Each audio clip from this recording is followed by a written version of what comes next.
doing all that snow and stuff. Got on my blanket, but it's warm inside. Daniel Bowe is among the more than 500,000 people homeless in the U.S.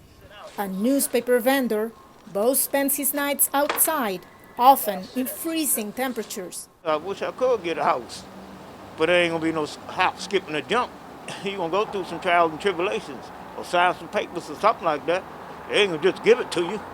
But in this COVID-19 pandemic, life has improved for some homeless Americans.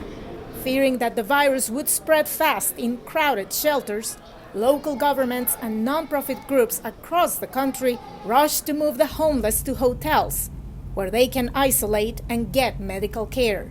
62-year-old Queenie Featherstone qualified in Washington, D.C., which has the country's highest homeless rate per capita. I have health issues, and I'm hearing impaired. I feel pretty safe.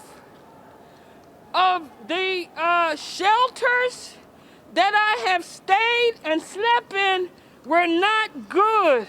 Having folks come and stay at the hotel has made it a lot easier to connect them to resources. We see higher rates of vaccination and better access to permanent housing. In D.C., local authorities taxed the wealthy to raise $65 million for permanent housing.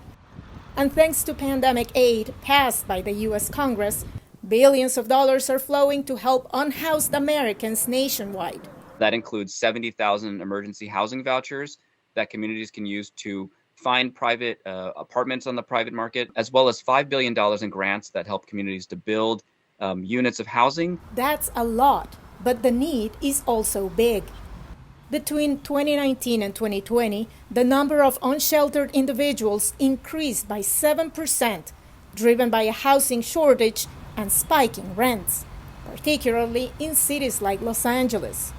Housing alone doesn't seem to restore mental stability or get people off of drugs and alcohol. When the outcome seems so modest, that leads to frustration and more uncertainty as to whether or not you can just keep increasing funding up and up and up.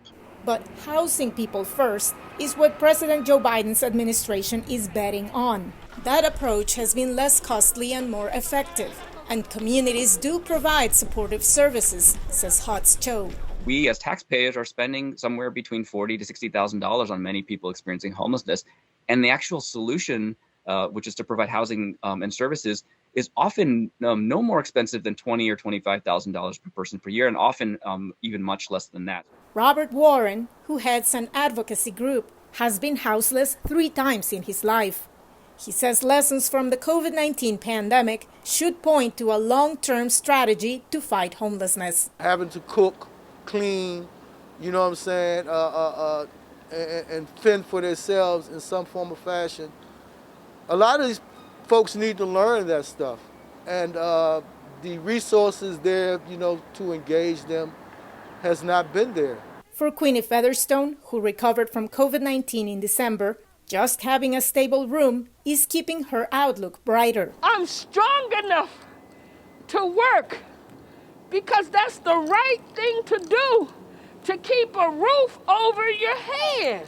I can be a success story. I'm not on drugs. I'm not alcoholic. I'm not severely mental. It's just I fell on tough times. Meantime, Featherstone plans to keep making daily rounds to homeless encampments to support less fortunate Americans however she can. Veronica Balderas Iglesias for VOA News, Washington.